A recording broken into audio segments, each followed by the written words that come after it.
Hello everyone, আসসালামু আলাইকুম। আজকে এসেছি আপনাদের অটোক্যাডের একটা ফাংশন দেখানোর জন্য।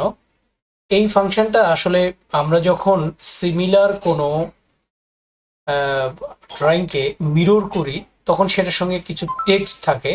তো মিরর করলে দেখা যায় যে টেক্সটটাও উল্টে মিরর হয়ে যায়। যেমন MI মানে মিরর, আমি ইন্টারপ্রেস করলাম, ওরে যদি আমি দেখেন এই টেক্সটটাকে আমি মানে মিরর করলাম, অর্থাৎ টেক্সটটাও মিরর হয়ে গিয়েছে, কিন্তু এক্স্যাক্টলি এই টেক্সটটা কি টেক্সট আমাদের বোঝা যাচ্ছে না, বা এটা একটা প্রবলেম।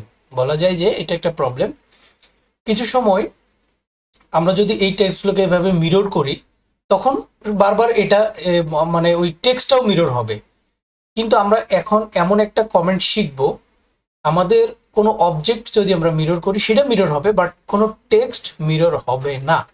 তো এইটা আপনাদেরকে আমি আজকে দেখাবো। এটার জন্য শুধু ছোট্ট একটা কমেন্ট জানতে হবে, সেটা হচ্ছে MI আর।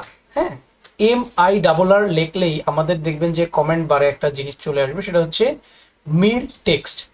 এই জিনিসটাতে আপনি ক্লিক করবেন। ক্লিক করার পরে এখানে দেখবেন ভ্যালুটা মানে অটোমেটিক্যালি 1 দেয়া থাকবে, অথবা যদি কারো 0 থাকে তাহলে কখনোই এটা মিরর হবে না। তো আমি এখানে করব 0। ওকে, 0 দিয়ে ইন্টার দিব। এখানে দেখেন 0টা দেখা যাচ্ছে, ইন্টার করলাম। এখন আপনি যদি এই যে টেক্সটটাকে আমি MI মিরর করি তাহলে এটা মিরর হবে না। ওকে, ভালো থাকবেন সবাই, সুস্থ থাকবেন। আল্লাহ হাফেজ।